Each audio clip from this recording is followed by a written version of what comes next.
IPU की president और Tanzania संयुक्त गणराज्य की नेशनल असेंबली के अध्यक्ष माननीय डॉक्टर तुलिया एक्सन का स्वागत करते हुए अत्यंत प्रसन्नता हो रही है। वे हमारी सम्मानित अतिथि के रूप में भारत की आधिकारिक यात्रा पर आई है। ये हमारे लिए खुशी की बात है कि डॉक्टर एक्सन बजट सत्र को देखने के लिए यहाँ उपस्थित है। माननीय डॉक्टर तुलिया एक्सन शुक्रवार दिनांक 19 जुलाई 2024 को भारत पहुंची। उन्होंने 21 जुलाई 2024 को आगरा का भ्रमण किया और इस समय वह विशेष बॉक्स में आसीन है। हम भारत में उनके सुखद और सफल प्रवास की कामना करते हैं। हम अंतर संसदीय संघ के प्रेसिडेंट के रूप में उनकी भूमिका के लिए सफलता की भी कामना करते हैं। उनके माध्यम से हम तंजानिया गणराज्य की संसद के सदस्यों, तंजानिया की सरकार तथा वहां की मित्र जनता को बधाई और शुभकामनाएं देते हैं। माननीय सदस्यगण, जैसा कि आपको समाचार भाग 2 के माध्यम से पहले ही सूचित किया जा चुका है कि माननीय वित्त मंत्री जी के बजट भाषण की प्रतियां हार्ड कॉपी के रूप में उपलब्ध कराई जाएगी। अतः बजट प्रस्तुत हो जाने के पश्चात माननीय सदस्य कृपया बजट भाषण की अपनी अपनी प्रति प्रकाशन काउंटर से प्राप्त कर लें। आपको ये भी सूचित किया जाता है कि माननीय मंत्री द्वारा बजट प्रस्तुत किए जाने के पश्चात बजट की प्रतियां आपको मेंबर्स पोर्टल के माध्यम से भी उपलब्ध करा दी जाएगी। माननीय वित्त मंत्री Shrimati Nirmala Sitharaman.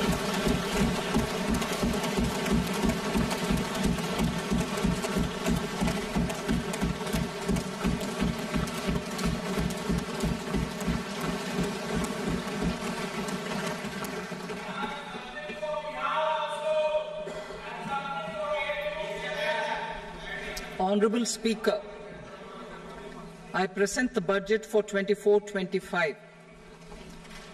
Introduction. The people of India have reposed their faith in the government led by Honorable Prime Minister Shri Narendra Modi and re-elected it for a historic third term under his leadership.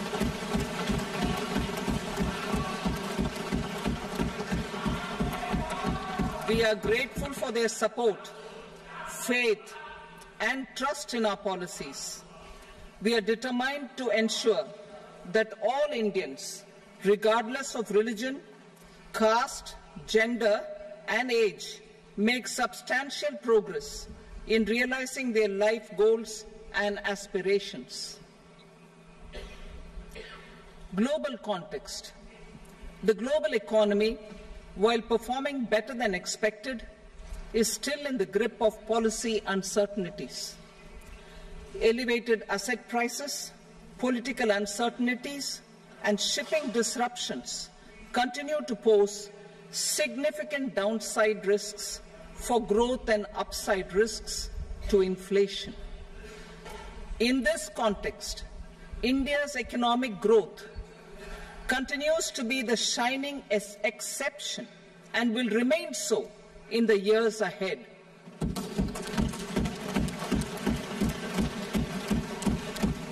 India's inflation continues to be low, stable, and moving towards the 4% target.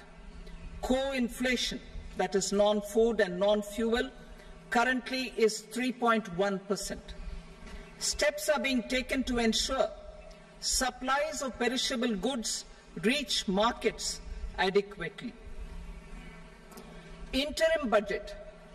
As mentioned in the interim budget, we need to focus on 4 major castes, namely the Garib, Mahilaye, Yuva, and Annadata, the poor, women, youth, and the farmer.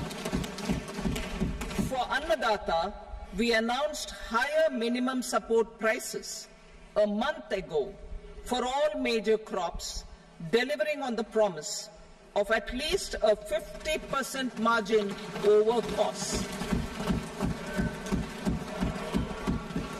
Pradhan Mantri Garib Kalyan Anna Yojana was extended for 5 years, benefiting more than 80 crore people. Administrative actions for approval and implementation of various schemes announced in the interim budget are well underway. The required allocations have been made. Budget theme. Turning attention to the full year and beyond in this budget, we particularly focus on employment, skilling, MSMEs, and the middle class. I am happy to announce the Prime Minister's package of 5 schemes and initiatives to facilitate employment, skilling, and other opportunities for 4.1 crore youth over a 5-year period, with a central outlay of 2 lakh crore rupees. I will speak about them shortly, while more details may be seen in the annexure.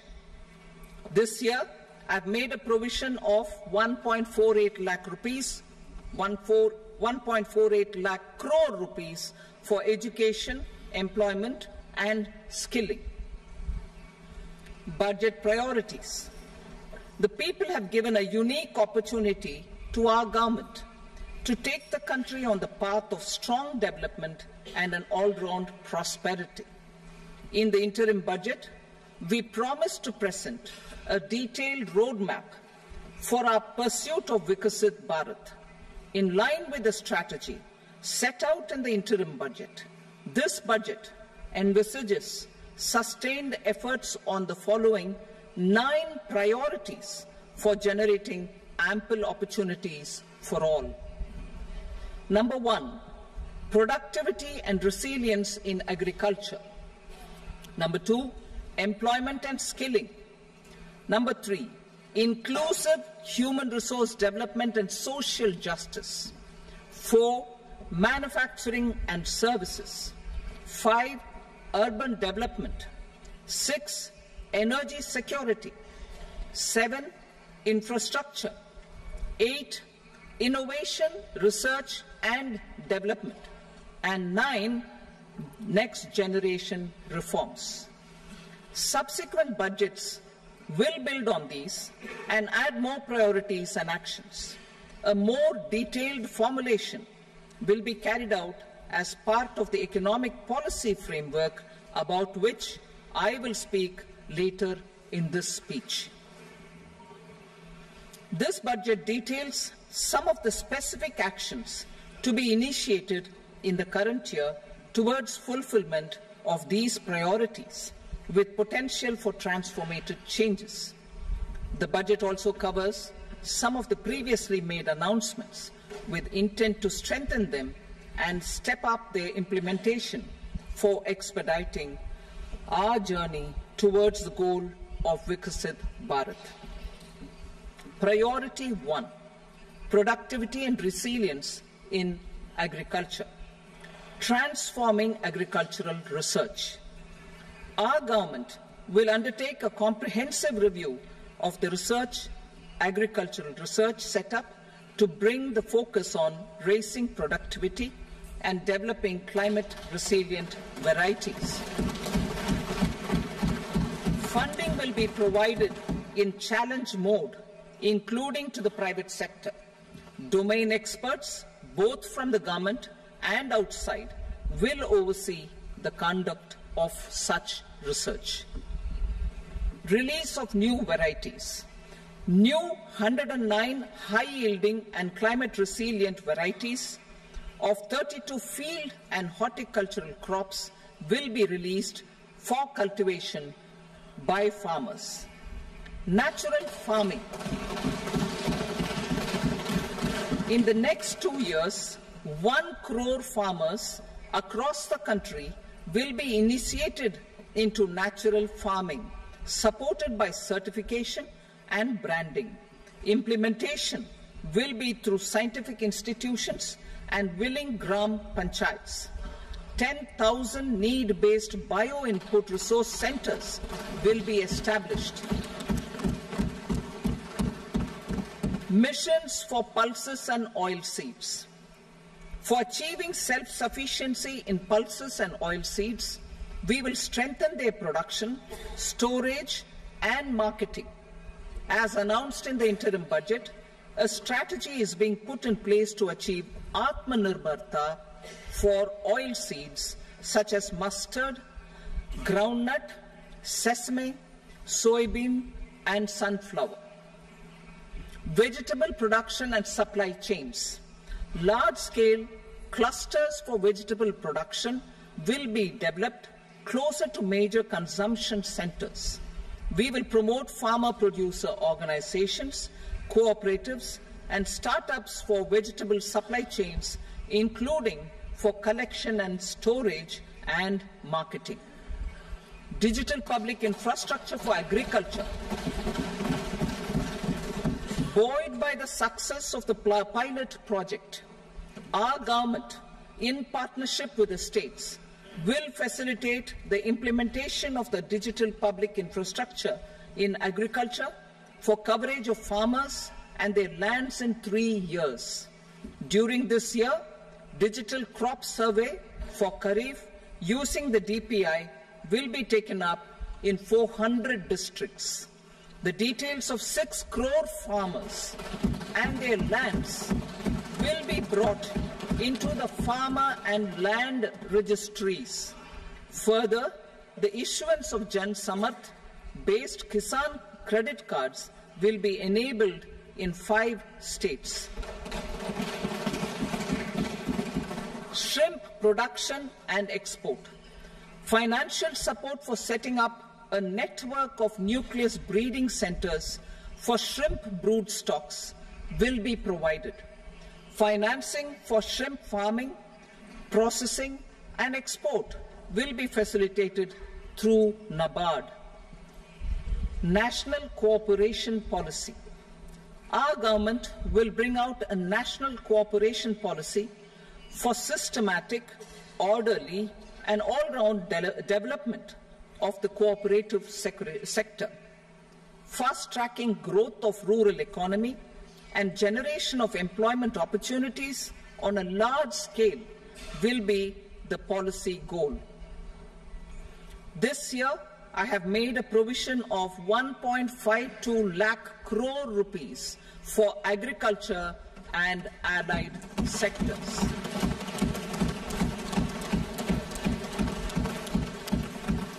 Priority 2, employment and skilling. Employment-linked incentive. Our government will implement following 3 schemes for employment-linked incentive as part of the Prime Minister's package. These will be based on enrollment in the EPFO and focus on recognition of first-time employees and support to employees and employers. Scheme A, first-timers. This scheme will provide 1 month wage to all persons newly entering the workforce in all formal sectors.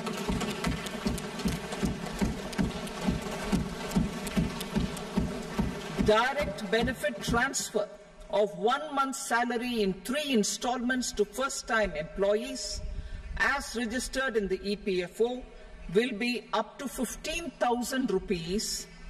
The eligibility limit will be a salary of 1 lakh per month. The scheme is expected to benefit 210 lakh youths.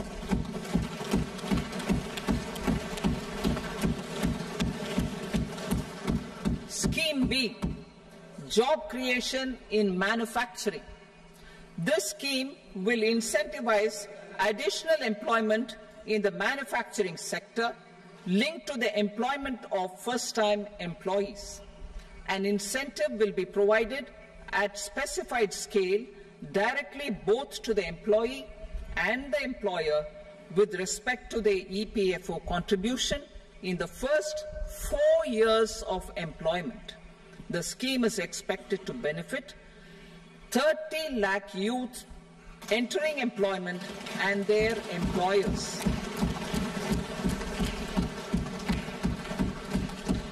Scheme C, support to employers.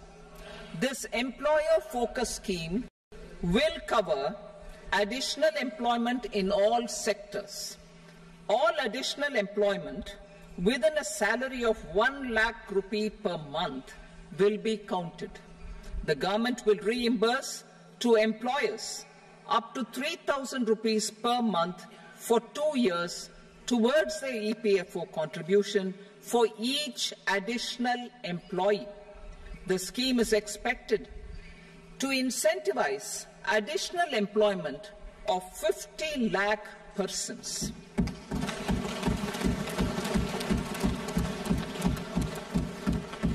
Participation of women in the workforce. We will facilitate higher participation of women in the workforce through setting up of working women hostels in collaboration with industry and establishing creches. In addition, the partnership will seek to organize women-specific skilling programs and promotion of market access for women SHG enterprises. Skilling program. I'm happy to announce a new centrally sponsored scheme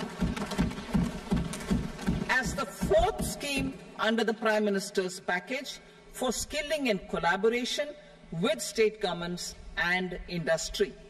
20 lakh youth will be skilled over a 5-year period.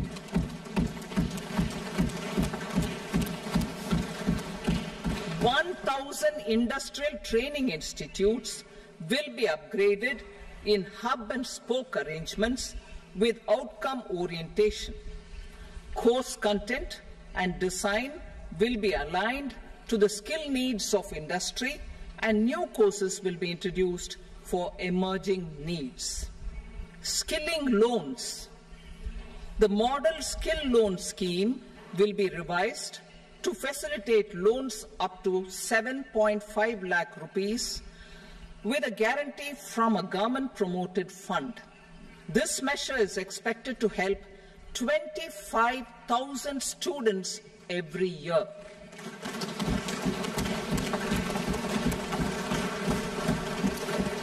Education loans. For helping our youth who have not been eligible for any benefit under government schemes and policies, I am happy to announce a financial support for loans up to 10 lakh rupees for higher education in domestic institutions.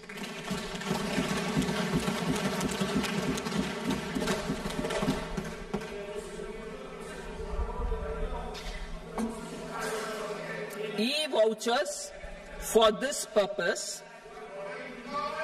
E-vouchers for this purpose will be given directly to 1 lakh students every year for annual interest subvention of 3% of the loan amount. Priority 3, inclusive human resource development and social justice. Saturation approach. Our government is committed to all-round, all-pervasive and all-inclusive development of people, particularly farmers, youth, women, and the poor.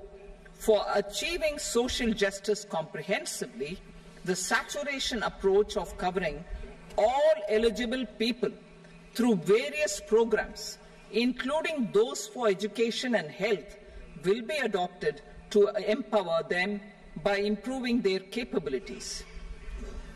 Implementation of schemes meant for supporting economic activities by craftsmen, artisans, self-help groups, scheduled caste, scheduled tribe, and women entrepreneurs and street vendors such as the PM Vishwakarma, PM Swanidhi, National Livelihood Missions, and Stand Up India will be stepped up. Purvodaya. The states in the eastern part of the country are rich in endowments and have strong cultural traditions. We will formulate a plan, Purvodaya, for the all-round development of the eastern region of the country, covering Bihar, Jharkhand, West Bengal, Odisha, and Andhra Pradesh. This will cover human resource development, infrastructure, and generation of economic opportunities to make the region an engine to attain Vikasit Bharat. On the Amritsar-Kolkata Industrial Corridor, we will support development of an industrial node at Gaya. This corridor will catalyze industrial development of the eastern region. The industrial node at Gaya will also be a good model for developing our ancient centers of cultural importance into future centers of modern economy. This model shall showcase Vikas B, Virasat B in our growth trajectory.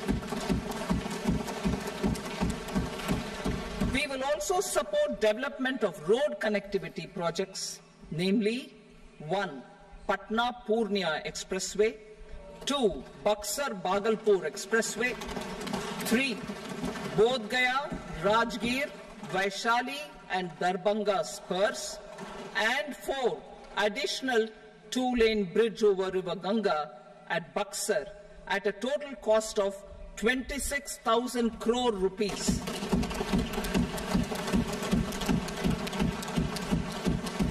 Power projects, including setting up of a new 2,400 megawatt power plant at Pir Painti, will be taken up at a cost of 21,400 crore rupees. New airports, medical colleges, and sports infrastructure in Bihar will be constructed. An additional allocation to support capital investments will be provided. The requests of Bihar government for external assistance from multilateral development banks will be expedited.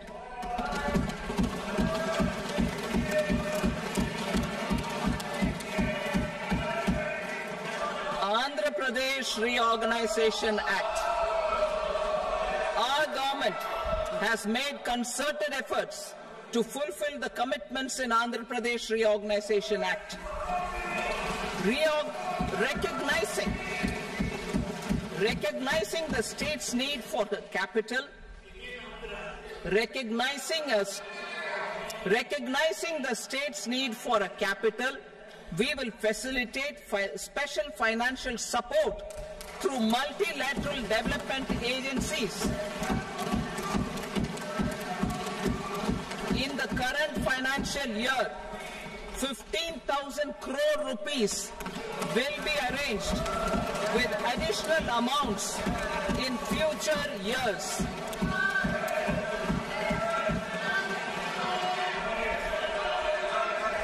Our government is fully committed to financing and early completion of the Polavaram irrigation project, which is the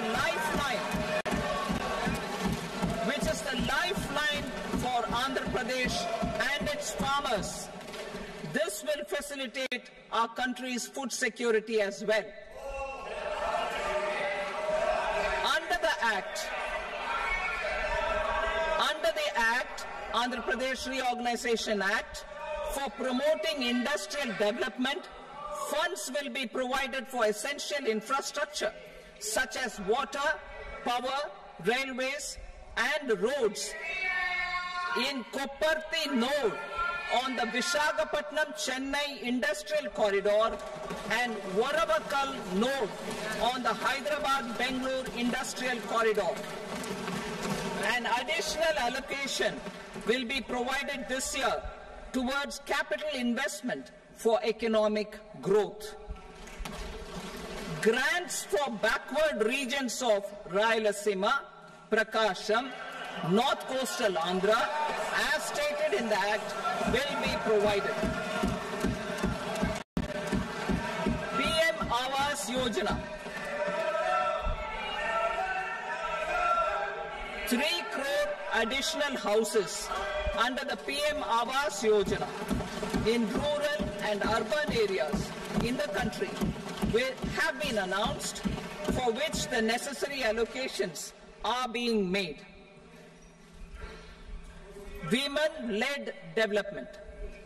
For promoting women-led development, the budget carries an allocation of more than 3 lakh crore for schemes benefiting women and girls. This signals our government's commitment for enhancing women's role in economic development.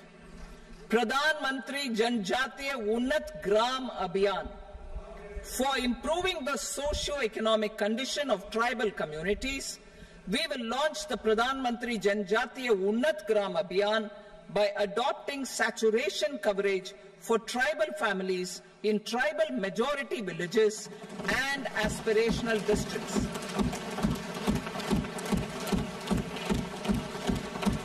This will cover 63,000 villages, benefiting 5 crore tribal people. Bank branches in northeastern region. More than 100 branches of India Post Payment Bank will be set up in the northeast region to expand the banking services. This year, I have made a provision of 2.66 lakh crore rupees for rural development, including rural infrastructure. Priority 4, manufacturing and services, support for promotion of MSMEs. This budget provides special attention to MSMEs and manufacturing, particularly labor-intensive manufacturing.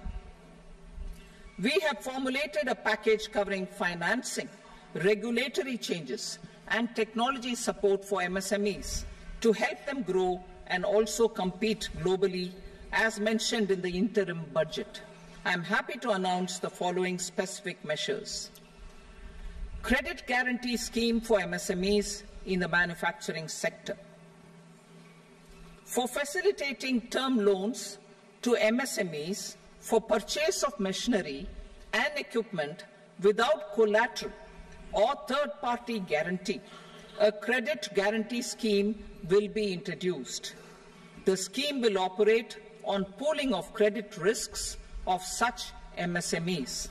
A separately constituted self-financing guarantee fund will provide to each applicant guarantee cover up to 100 crore rupees, while the loan amount may be larger. The borrower will have to provide an upfront guarantee fee and an annual guarantee fee on the reducing loan balance. New assessment model for MSME credit. Public sector banks will build their own in-house capability to assess MSMEs for credit instead of relying on external assessment. They will also take a lead in developing or getting developed a new credit assessment model based on the scoring of digital footprints of the MSMEs in the economy. This is expected to be a significant improvement over the traditional assessment of credit eligibility based only on asset or turnover criteria. That will also cover MSMEs without a formal accounting system. Credit support to MSMEs during stress period. I'm happy to announce a new mechanism for facilitating continuation of bank credit to MSMEs during their stress period while being in special mention account, SMA stage, for reasons beyond their control. MSMEs need credit to continue their business and to avoid getting into the NPA stage. Credit availability will be supported through a guarantee from a government-promoted fund. Mudra loans.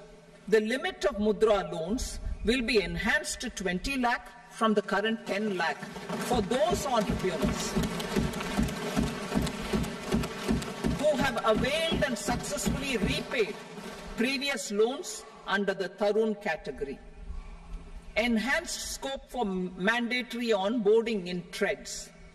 For facilitating MSMEs to unlock their working capital by converting their trade receivables into cash, I propose to reduce the turnover threshold of buyers for mandatory onboarding on the TReDS platform from rupees 500 crore to 250 crore rupees. This measure will bring 22 more CPSCs and 7,000 more companies onto the platform. Medium enterprises will also be included in the scope of the suppliers. SIDBI branches in MSME clusters. SIDBI will open new branches to expand its reach to serve all major MSME clusters within 3 years and provide direct credit to them. With the opening of 24 such branches this year, the service coverage will expand to 168 out of 242 major clusters. MSME units for food irradiation, quality and safety testing. Financial support for setting up of 50 multi-product food irradiation units in the MSME sector will be provided. Setting up of 100 food quality and safety testing labs with NABL accreditation will be facilitated. E-commerce export hubs.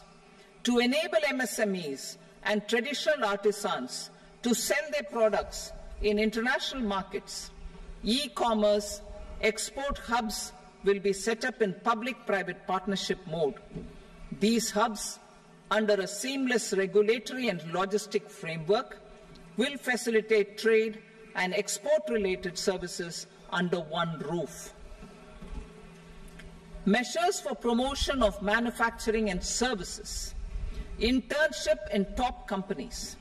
As the fifth scheme under Prime Minister's package, our government will launch a comprehensive scheme for providing internship opportunities in 500 top companies to 1 crore youth in 5 years.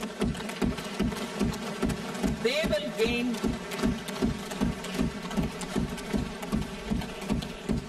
will gain exposure for 12 months to real-life business environment, varied professions, and employment opportunities. An internship allowance of 5,000 per month, 5,000 rupees per month, along with a one-time assistance of 6,000 rupees will be provided. Companies will be expected to bear the training cost and 10% of their internship cost from their CSR funds. Industrial parks. Our government will facilitate development of investment-ready, plug-and-play industrial parks with complete infrastructure in or near 100 cities in partnership with the states and private sector by better using town planning schemes. 12 industrial parks under the National Industrial Corridor Development Program also will be sanctioned.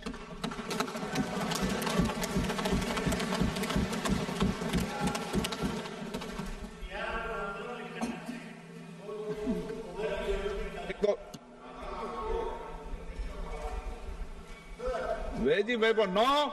Please, Patty.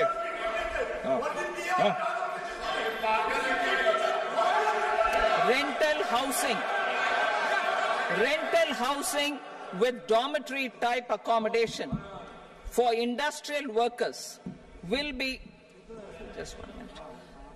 Rental housing, I repeat, rental housing with dormitory type accommodation for industrial workers will be facilitated in PPP mode with VGF support and commitment from anchor industries. Shipping industry, ownership, leasing and flagging reforms will be implemented to improve the share of Indian shipping industry and generate more employment. critical mineral mission. We will set up a critical mineral mission for domestic production, recycling of critical minerals, and overseas acquisition of critical mineral assets. Its mandate will include technology development, skilled workforce, extended producer responsibility framework, and a suitable financing mechanism. Offshore mining of minerals. Our government will launch the auction of the first tranche of offshore blocks for mining, building on the exploration already carried out. Digital public infrastructure applications. Turning to the services sector, I propose development of DPI applications at population scale for productivity gains, business opportunities, and innovation by the private sector. These are planned in the areas of credit, e-commerce, education, health, law and justice, logistics, MSME service delivery, and urban governance. Integrated technology platform for IBC ecosystem. An integrated technology platform will be set up for improving the outcomes under the Insolvency Bankruptcy Code for achieving consistency, transparency, timely processing, and better oversight for all stakeholders. Voluntary closure of LLPs. The services of the Center for Processing Accelerated Corporate Exit, CPACE, will be extended for voluntary closure of LLPs to reduce the closure times. National Company Law Tribunals. The IBC has resolved more than 1,000 companies, resulting in direct recovery of 3.3 lakh crore to creditors. 3.3 lakh crore rupees to creditors. In addition, 28,000 cases involving over 10 lakh crore rupees have been disposed of even prior to admission. Appropriate changes to the IBC, reforms and strengthening of the tribunal and appellate tribunals will be initiated to speed up insolvency resolution. Additional tribunals will be established. Out of those, some will be notified to decide cases exclusively under the Companies Act. Debt recovery. Steps for reforming and strengthening debt recovery tribunals will be taken. Additional tribunals will be established to speed up recovery. Priority 5, urban development. Cities as growth hubs. Working with states, our government will facilitate development of cities as growth hubs. This will be achieved through economic and transit planning and orderly development of peri-urban areas utilizing town planning schemes. Creative redevelopment of cities. For creative brownfield redevelopment of existing cities with a transformative impact, our government will formulate a framework for enabling policies, market-based mechanisms, and regulation. Transit-oriented development. Transit-oriented development plans for 14 large cities with a population above 30 lakh will be formulated, along with an implementation and financing strategy. Urban housing.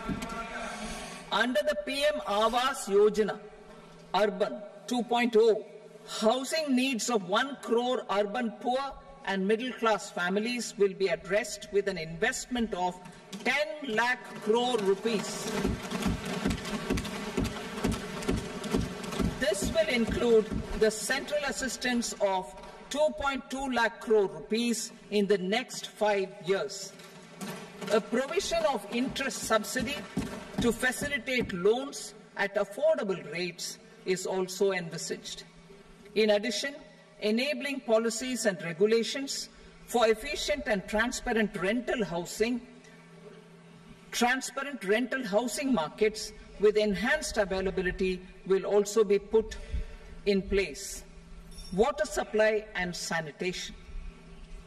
In partnership with state governments and multilateral development banks, we will promote water supply, sewage treatments, and solid waste management projects and services for 100 large cities through bankable projects.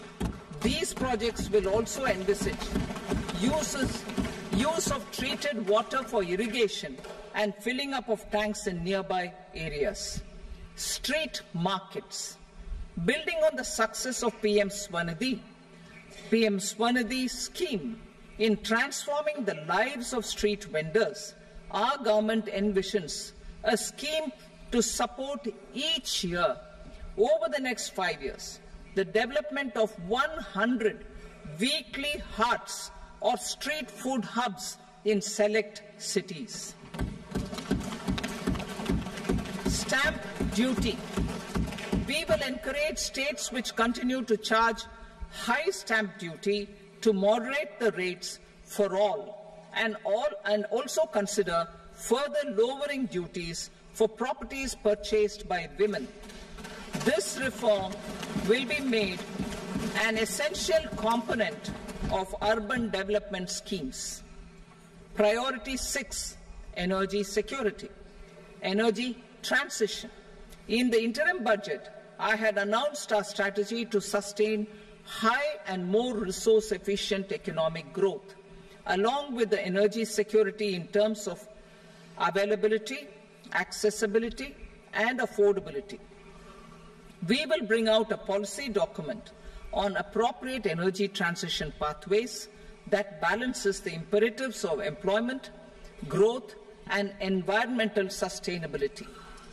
PM Surya Ghar Muft Bijli Yojana. PM Surya Ghar Muft Bijli Yojana. In line with the announcement in the interim budget,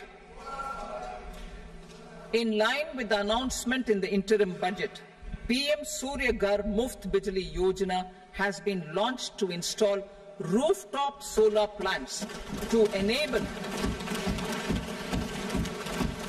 1 crore households obtain free electricity up to 300 units every month. The scheme has generated remarkable response with more than 1.28 crore registrations and 14 lakh applications, and we will further encourage it. Pumped storage policy. A policy for promoting pumped storage projects will be brought out for electricity storage and facilitating smooth integration of the growing share of renewable energy with its variable and intermittent nature in the overall energy mix. Research and development of small and modular nuclear reactors. Nuclear energy is expected to form a very significant part of the energy mix for Viksit Bharat. Towards that pursuit, our government will partner with the private sector for 1. Setting up Bharat Small Reactors, 2. Research and development of Bharat Small Modular Reactor, and 3. Research and development of newer technologies for nuclear energy. The R&D funding announced in the interim budget will be made available for this sector also. Advanced ultra supercritical thermal power plants. The development of indigenous technology for advanced ultra supercritical thermal power plants with much higher efficiency has been completed. A joint venture between NTPC and BHEL will set up a full-scale 800 megawatt commercial plant using AUSC technology. The government will provide the required fiscal support. Moving forward, development of indigenous capacity for the production of high-grade steel and other advanced metallurgy materials for these plants will result in strong spin-off benefits for the economy. Roadmap for hard-to-abate industries. a roadmap for moving the hard-to-abate industries from energy efficiency targets to emission targets will be formulated. Appropriate regulations for transition of these industries from the current perform, achieve and trade mode to Indian carbon market mode will be put in place. Support to traditional micro and small industries. An investment-grade energy audit of traditional micro and small industries in 60 clusters, including brass and ceramic, will be facilitated.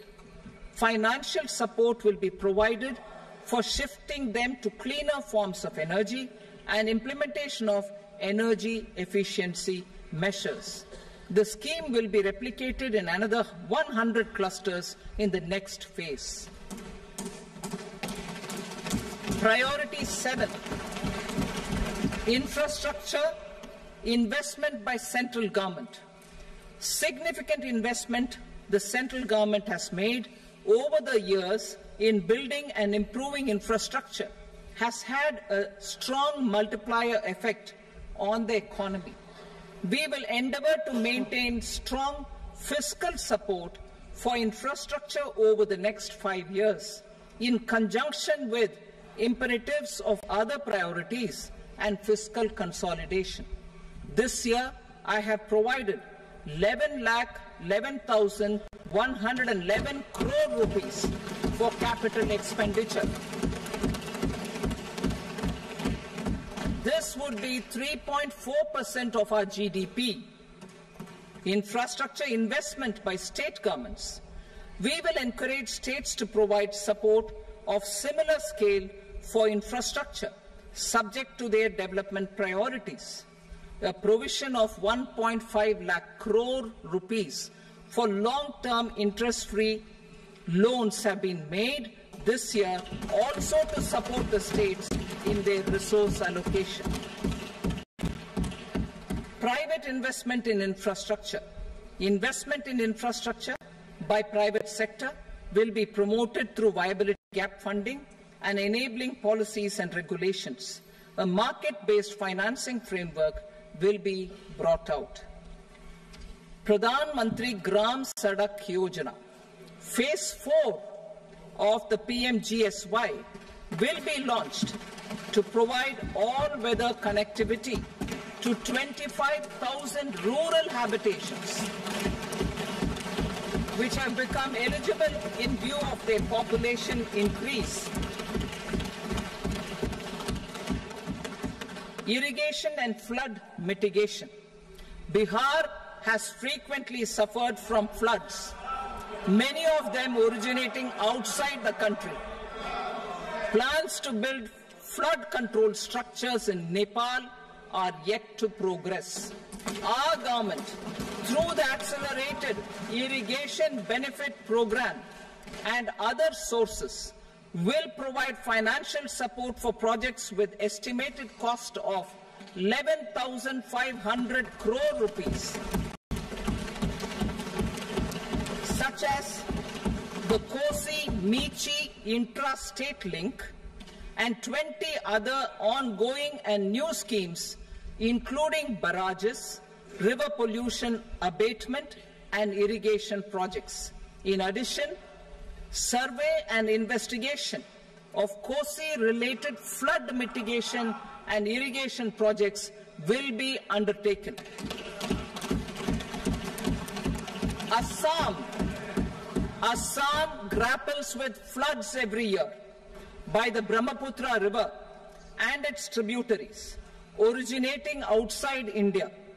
We will provide assistance to Assam for flood management and related projects.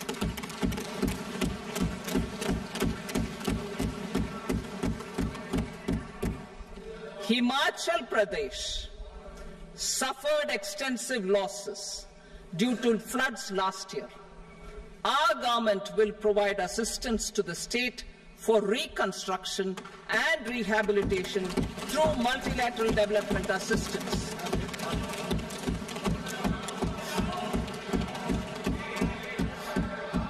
भेदभाव के। Uttarakhand too suffered losses due to cloudbursts and massive landslides. We will provide assistance to the state.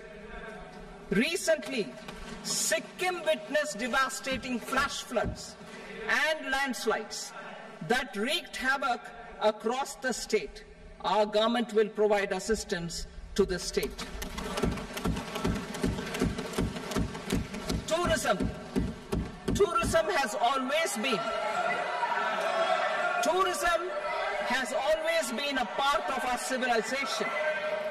Our efforts in positioning India as a global tourist destination will also create jobs, stimulate investments, and unlock economic opportunities for other sectors. In addition to the measures outlined in the interim budget, I propose the following measures. Vishnupad Temple at Gaya and Mahabodhi Temple at Bodh Gaya in Bihar are of immense spiritual significance. Comprehensive development of Vishnupad Temple Corridor and Mahabodhi Temple Corridor will be supported, modeled on the successful Kashi Vishwanath Temple Corridor to transform them into world-class pilgrim and tourist destinations. Rajgir holds immense religious significance for Hindus, Buddhists and Jains. The 20th Tirthankara Muniswarata Temple in the Jain temple complex is ancient. The Saptarishi or the 7 hot springs form a warm water Brahmkund that is sacred. A comprehensive development initiative for Rajgir will be undertaken. Our government will support the development of Nalanda as a tourist center, besides reviving Nalanda University to its glorious stature. Odisha's scenic beauty, temples, monuments, craftsmanship, wildlife sanctuaries, natural landscapes, and pristine beaches make it an ultimate tourism destination. Our government will provide assistance for their development to Odisha as well. Priority 8, innovation, research and development. We will operationalize the Anusandhan National Research Fund for basic research and prototype development. Further, we will set up a mechanism for spurring private sector-driven research and innovation at commercial scale with a financing pool of 1 lakh crore rupees in line with the announcement in the interim budget. Space economy. With our continued emphasis on expanding the space economy by 5 times in the next 10 years, a venture capital fund of 1,000 crore rupees will be set up. Priority 9, next generation reforms. Economic policy framework. We will formulate an economic policy framework to delineate the overarching approach to economic development and set the scope of the next generation of reforms for facilitating employment opportunities and sustaining high growth. Our government will initiate and incentivize reforms for 1. Improving productivity of factors of production, and 2. Facilitating markets and sectors to become more efficient.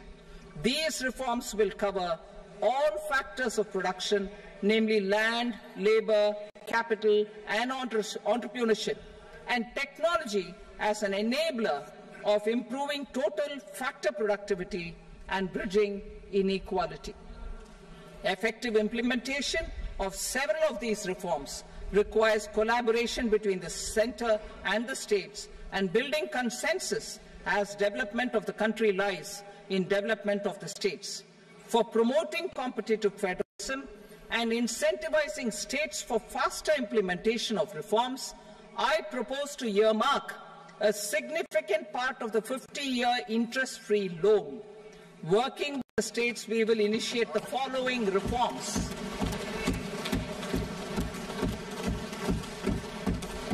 Land-related reforms and actions, both in the rural and urban areas, will cover land administration, will cover 1. Land administration, planning and management, and 2.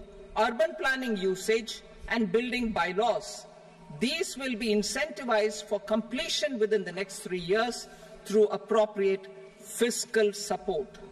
Rural land-related actions. Rural land-related actions will include 1. Assignment of unique land parcel identification number, UL PIN, or Bhu Aadhaar for all lands. 2. Digitization of cadastral maps. 3. Subdivisions, survey of map subdivisions as per current ownership. 4. Establishment of land registry. And 5. Linking to the farmers registry. These actions will also facilitate credit flow and other agricultural services. Urban land-related actions. Land records in urban areas will be digitized with GIS mapping. An IT-based system for property record administration, updating, and tax administration will be established. These will also facilitate improving the financial position of urban local bodies. Labor-related reforms. Services to labor. Our government will facilitate the provision of a wide array of services to labor, including those for employment and skilling. A comprehensive integration of eShram portal with other portals will facilitate such one-stop solution.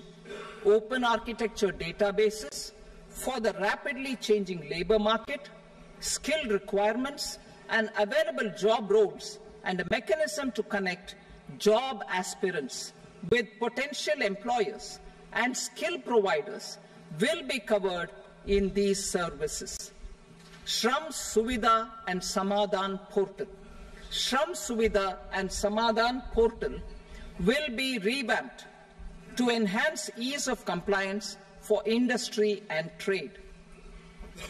Capital and entrepreneurship related reforms. Financial sector vision and strategy. For meeting financing needs of the economy, our government will bring out a financial sector vision and strategy document to prepare the sector in terms of size, capacity, and skills. This will set the agenda for the next 5 years and guide the work of the government, regulators, financial institutions, and market participants. Taxonomy for climate finance. We will develop taxonomy for climate finance for enhancing the availability of capital for climate adaptation and mitigation. This will support achievement of the country's climate commitments and green transition. Variable capital company structure. We will seek the required legislative approval for providing an efficient and flexible mode for financing leasing of aircrafts and ships and pooled funds of private equity through a variable company structure. Foreign direct investment and overseas investment.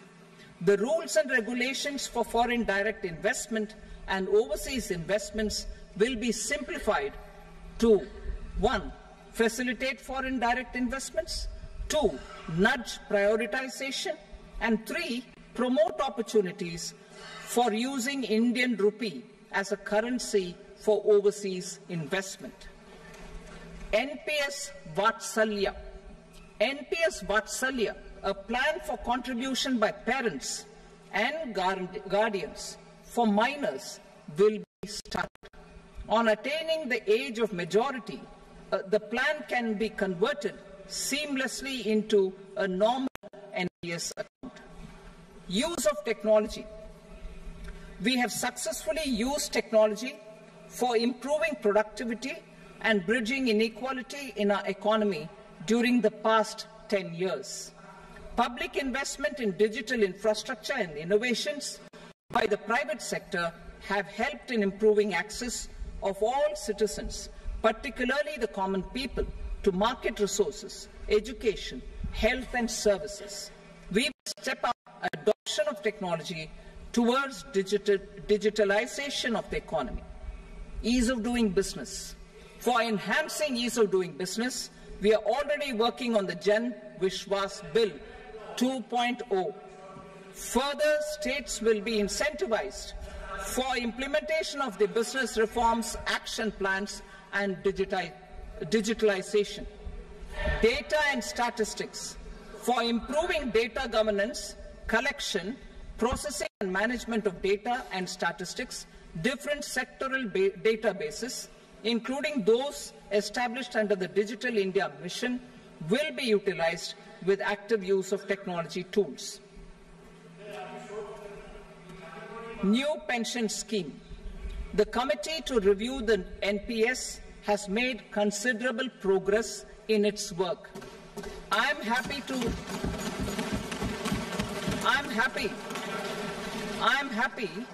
that the staff side of the National Council of the Joint Consultative Machinery for Central Government Employees has taken a constructive approach. A solution will be evolved which addresses the relevant issues while maintaining fiscal prudence to protect the common citizens. Budget estimates for 24-25.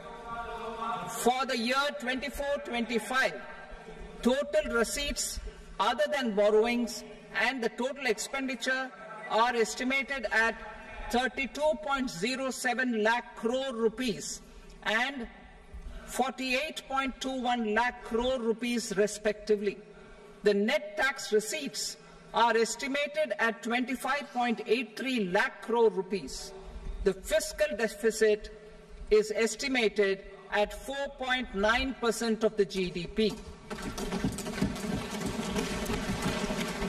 The gross and the net market borrowings through dated securities during 24-25 are estimated at 14.01 lakh crore rupees and 11.63 lakh crore rupees respectively. Both will be less than that in 23-24. The fiscal consolidation path announced by me in 2021 has served our economy very well, and we aim to reach the deficit below 4.5% next year. The government is committed to staying the course. From 2026-27 onwards, our endeavour will be to keep the fiscal deficit each year such that the central government's debt will be on a declining path as percentage of GDP. I will now move to Part B.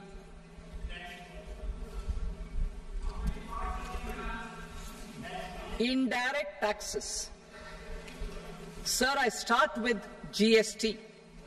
It has decreased tax incidence on the common man, reduced compliance burden and logistics cost for trade and industry, and enhanced revenues of the central and the state governments.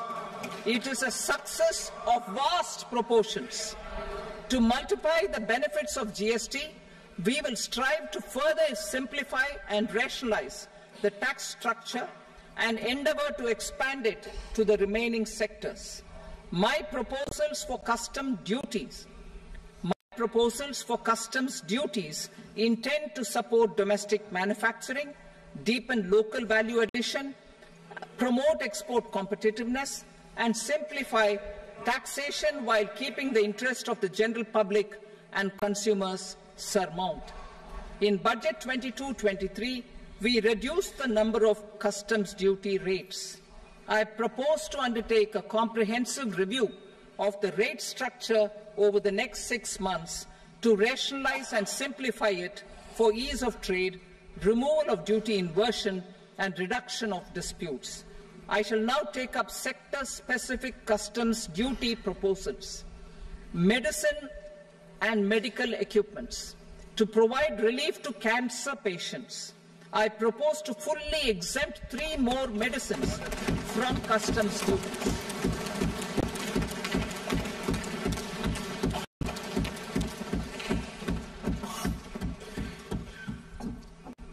I also propose changes in the BCD on X-ray tubes and flat panel detectors for use in medical X-ray machines under the phased manufacturing program so as to synchronize them with the domestic capacity addition. Mobile phone and related parts. With a 3-fold increase in domestic production and almost a 100-fold jump in exports of mobile phones over the last 6 years, the Indian mobile industry has matured. In the interest of consumers, I now propose to reduce the BCD on mobile phone, mobile PCBA, and mobile charger to 15%. Critical minerals.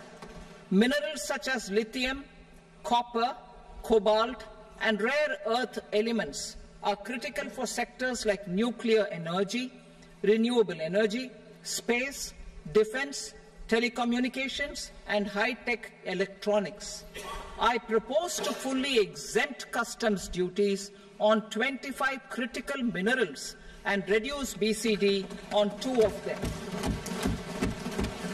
This will provide a major fillip to the processing and refining of such minerals and help secure their availability for these strategic and important sectors. Solar energy. Energy transition is critical in the fight against climate change. To support energy transition, I propose to expand the list of exempted capital goods for use in the manufacture of solar cells and panels in the country. Further, in view of sufficient domestic manufacturing capacity of solar gas, glass and tinned copper interconnect, I propose not to extend the exemption of custom duties provided to them. Marine products. India's seafood exports in the last financial year touched an all-time high of more than 60,000 crores of rupees. Frozen shrimp accounted for about 2/3 of these exports. To enhance their competitiveness, I propose to reduce BCD on certain broodstock, polychaete worms, shrimp and fish feed to 5%. I also propose to exempt customs duty on various inputs for manufacture of shrimp and fish feed. Leather and textile. Similarly, to enhance the competitiveness of exports in the leather and textile sectors, I propose to reduce BCD on real down-filling material from duck or goose.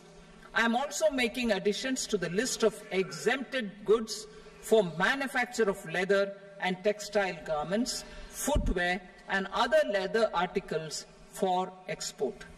To rectify inversion in duty, I propose to reduce BCD subject to conditions on methylene diphenyl diisocyanate MDI for manufacture of spandex yarn from 7.5 to 5%. Furthermore, the export duty structure on raw hides, skin, and leather is proposed to be simplified and rationalized. Precious metals. To enhance domestic value addition in gold and precious metal jewelry in the country, I propose to reduce customs duties on gold and silver to 6% and that of platinum to 6.4%. Other metals. Steel and copper are important raw materials. To reduce their cost of production, I propose to remove the BCD on ferronickel and blister copper. I am also continuing with nil BCD on ferrous scrap and nickel cathode and concessional BCD of 2.5% on copper scrap. Electronics.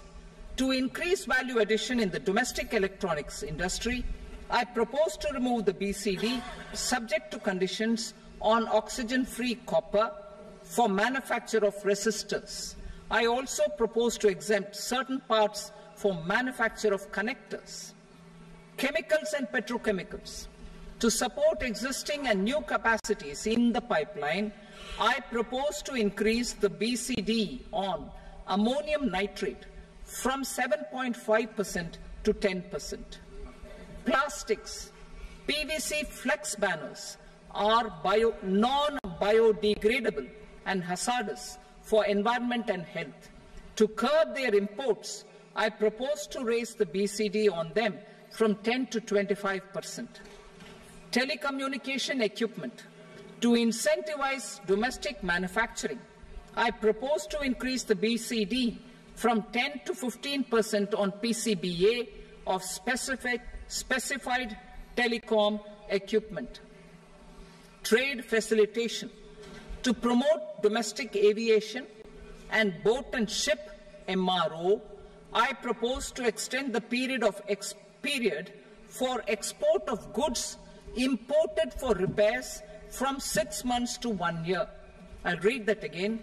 To promote domestic aviation and boat and ship maintenance, repair and operations, I propose to extend the period for export of goods imported for repairs from 6 months to 1 year. In the same vein, I propose to extend the time limit for re-import of goods for repairs under warranty from 3 to 5 years. I now move to direct taxes. We will continue our efforts to simplify taxes, improve taxpayer services, provide tax certainty, and reduce litigation while enhancing revenues for funding the development and welfare schemes of the government. It has been our endeavour to simplify taxation. We have taken a number of measures in the last few years, including introduction of simplified tax regimes without exemptions and deductions for corporate tax and for personal income tax. This has been appreciated by taxpayers. 58% of corporate tax came from the simplified tax regime in the financial year 22-23. Similarly, as per data available till now, for the last fiscal, more than 2/3 have availed the new personal income tax regime. Comprehensive review of the Income Tax Act. I am now announcing a comprehensive review of the Income Tax Act 1961. The purpose is to make the Act concise, lucid, easy to read and understand.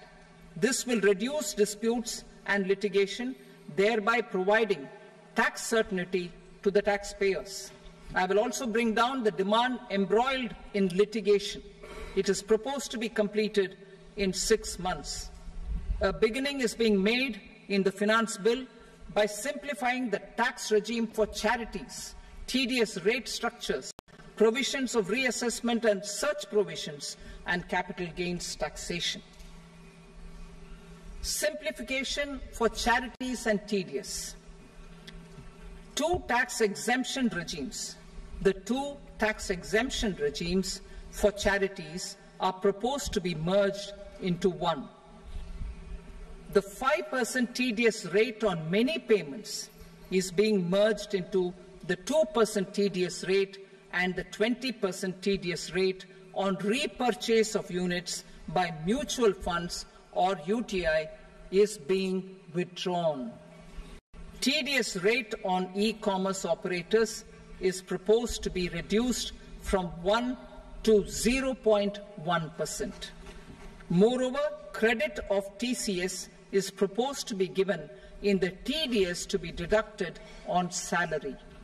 Further, I propose to decriminalize delay for payment of TDS up to the due date of filing statement for the same.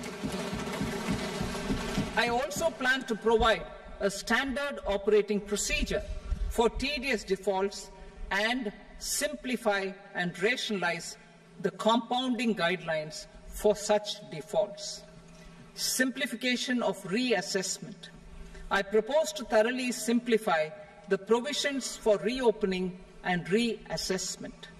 An assessment hereinafter can be reopened beyond 3 years from the end of the assessment year only if the escaped income is 50 lakh rupees or more, up to a maximum period of 5 years from the end of the assessment year. Even in such cases, a time limit of 6 years before the year of the search, as against the existing time limit of 10 years, is being proposed. This will reduce tax uncertainty and disputes. Simplification and rationalization of capital gains. Capital gains taxation is also proposed to be hugely simplified. Short-term gains on certain financial assets shall henceforth attract a tax rate of 20%, while that on all other financial assets and all non-financial assets shall continue to attract the applicable tax rate. Long-term gains on all financial and non-financial assets, on the other hand, will attract a tax rate of 12.5%. For the benefit of the lower and the middle income classes, I propose to increase the limit of exemption of capital gains on certain financial assets to 1.25 lakh rupees per year. Listed financial assets held for more than a year will be classified as long-term, while unlisted financial assets and all non-financial assets will have to be held for at least 2 years to be classified as long-term. Unlisted bonds and debentures, debt mutual funds, and market-linked debentures, irrespective of holding period, however, will attract tax on capital gains at applicable rates. Taxpayer services. All the major taxpayer services under GST and most services under customs and income tax have been digitalized. All remaining services of customs and income tax, including rectification and order giving effect to appellate orders, shall be digitalized and made paperless over the next 2 years. Litigation and appeals. While our concerted efforts to reduce pendency of appeals at various appellate fora are beginning to show good results, it will continue to engage our highest attention. To dispose of the backlog of first appeals, I plan to deploy more officers to hear and decide such appeals, especially those with large tax effect. For resolution of certain income tax disputes pending in appeal, I am also proposing Vivad Se Vishwas Scheme 2024. Further, I propose to increase monetary limits for filing appeals related to direct taxes, excise and service tax in the tax tribunals, high courts and Supreme Court to 60 lakh rupees, 2 crore rupees and 5 crore respectively. With a view to reduce litigation and provide certainty in international taxation, we will expand the scope of safe harbor rules and make them more attractive. We will also streamline the transfer pricing assessment procedure. Employment and investment. I have a few proposals to promote investment and foster employment. First of all, to bolster the Indian startup ecosystem, boost the entrepreneurial spirit, and to support innovation, I propose to abolish the so-called angel tax for all classes of investors. Second, there is tremendous potential for cruise tourism in India. To give a fillip to this employment-generating industry, I am proposing a simpler tax regime for foreign shipping companies operating domestic cruises in the country.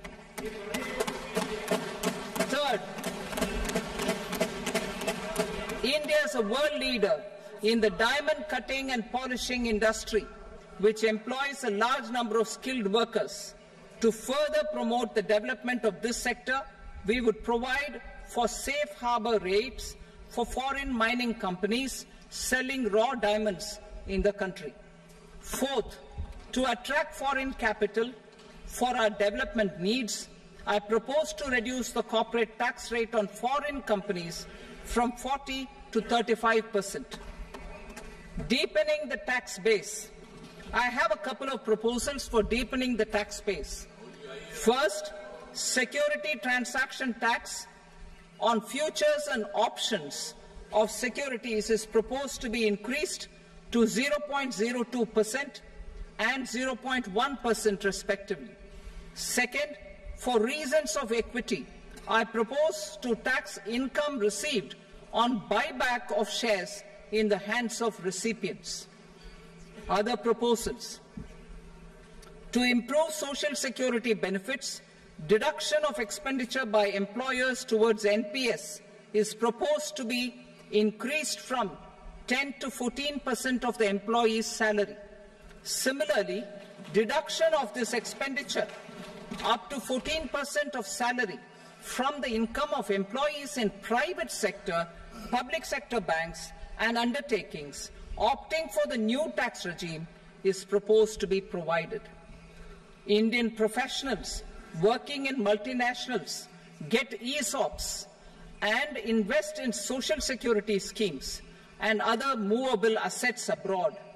Non-reporting of such small foreign assets has penal consequences under the Black Money Act.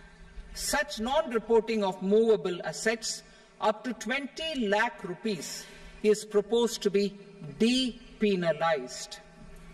Other major proposals in the finance bill relate to withdrawal of equalization levy of 2%, expansion of tax benefits to certain funds and entities in IFSCs, and immunity from penalty and prosecution to Benamidar on full and true disclosure so as to improve conviction under the Benami Transaction Prohibition Act 1988.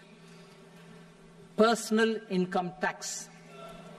Coming to personal income tax rates, I have two announcements to make for those opting for the new tax regime. First, the standard deduction for salaried employees is proposed to be increased from 50,000 to 75,000 rupees.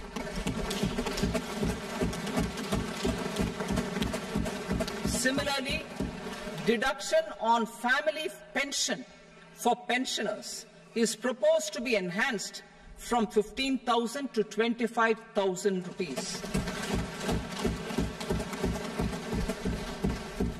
This will provide relief to about 4 crore salaried individuals and pensioners.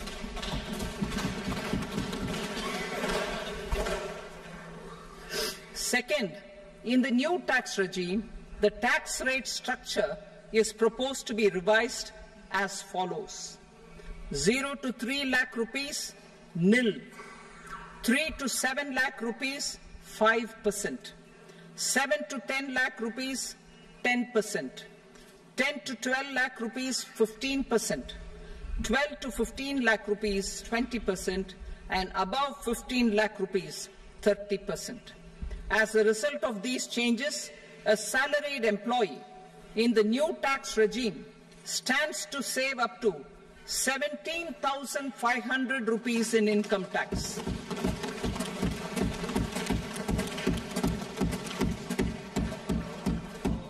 Apart from these, I am also making some other changes as given in the annexure.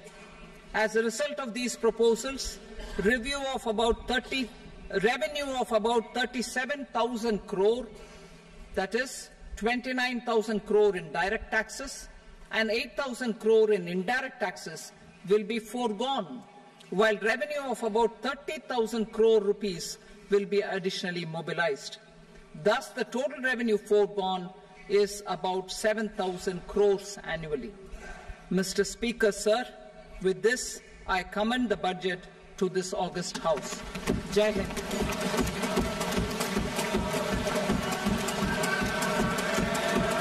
Item number 2. Item number 2.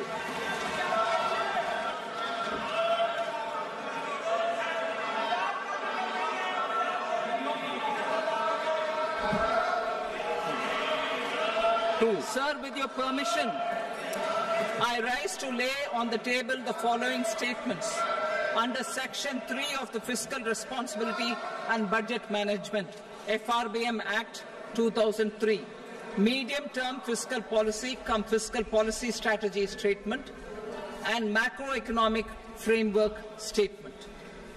Item number 3. Sir, with your permission, I rise to move for leave to introduce the Finance Number 2 Bill 2024. प्रश्न ये कि विधेयक को पुनर्स्थापित करने की अनुमति प्रदान की जाए। जो सदस्य इसके पक्ष में हाँ कहें, जो सदस्य विरोध में ना कहें। मेरे विचार में निर्णय हाँ वालों के पक्षवा अनुमति प्रदान की जाती है। माननीय मंत्री जी, अब विधेयक पुनर्स्थापित करें। Sir, I introduce the bill. Item number 4. The Union Territory of Jammu and Kashmir budget. Sir, I rise to present a statement, Hindi and English versions, of the estimated receipts and expenditure of the Union Territory of Jammu and Kashmir for the year 24-25. सभा की कार्रवाई कल बुधवार दिनांक 24 जुलाई 2024 को प्राप्त 11 बजे तक के लिए स्थगित की जाती है।